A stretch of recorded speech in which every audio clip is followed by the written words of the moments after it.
Passiamo alla relazione dell'onorevole Pagazaurtundua sull'estensione dell'elenco dei reati riconosciuto dall'Unione Europea all'incitamento all'odio e ai reati generati dall'odio. A favore?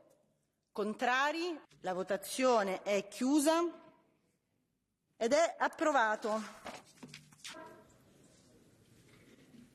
Estamos con Maite Pagazaurtundúa, eurodiputada por Ciudadanos en el grupo Renovar Europa y ponente del informe sobre delitos de odio. ¿Hacía falta? ¿No hay suficientes normas en este sentido en Europa? Vamos a ver, no tenemos el eurodelito de los delitos de odio o de la incitación a los delitos de odio. Lo que existe son cosas parciales en distintos países, pero no con definiciones comunes. Eso por una parte.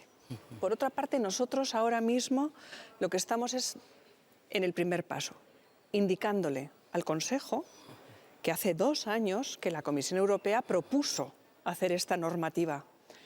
Pero para que podamos empezar a legislar, para que podamos pensar en esas definiciones comunes, porque los tiempos han cambiado y tenemos muchísimo odio online, además, y es transnacional, necesitamos que el Consejo por unanimidad diga que vale, que sí, que ampliamos la lista de eurodelitos. ¿Cuál es el límite entre la libertad de expresión y el delito de odio y la incitación al odio? Lo que tenemos que pensar es que, desde el punto de vista penal, estamos hablando de delitos muy graves. Una cosa es lo que puede ser horrible para muchos de nosotros, pero no es delictivo. La libertad de expresión en las democracias es muy amplia, precisamente por eso, porque es tan amplia y tiene que seguir siendo muy amplia.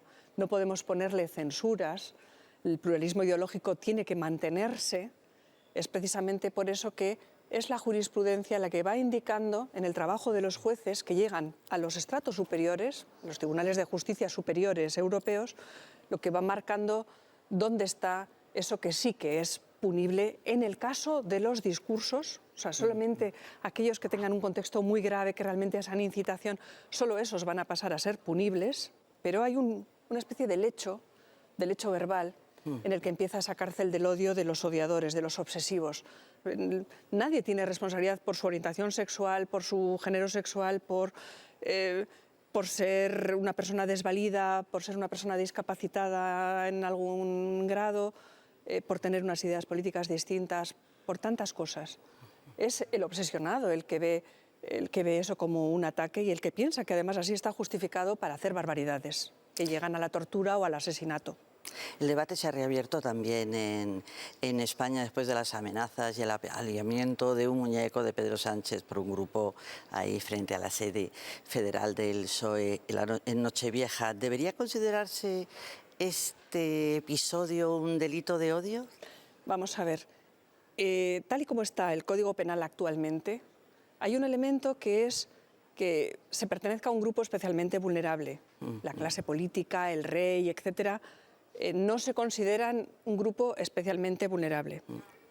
Eso no quiere decir que haya conductas que puedan ser graves, pero ahora mismo el Código Penal está de esta manera.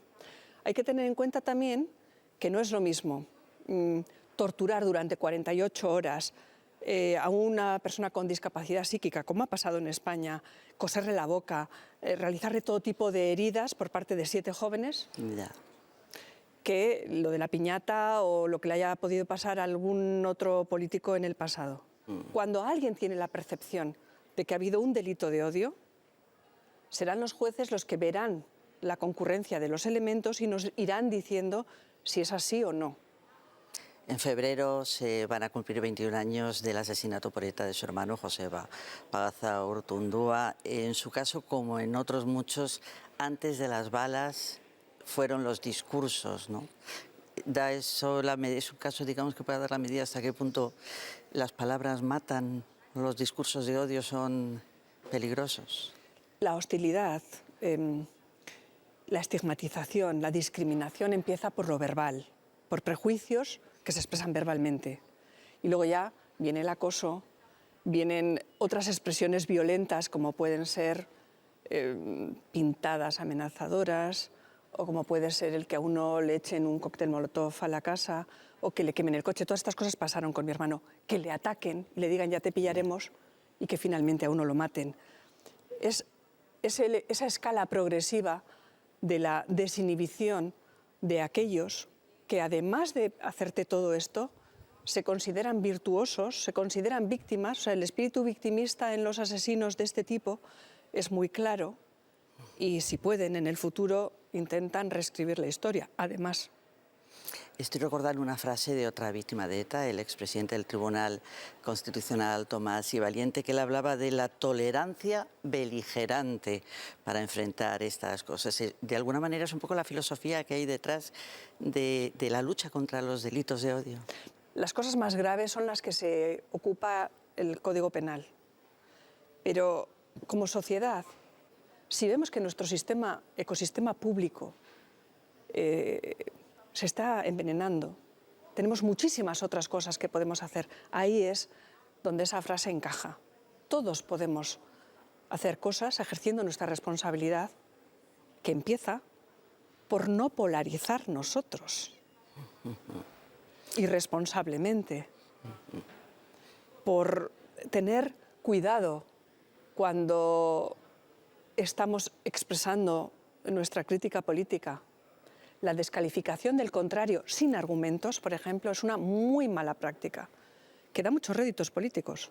Bueno, hay tanto que podemos hacer que no es solo el Código Penal. Maite Pagazaurtundúa, muchas gracias por estar con Europa 2024. A ustedes.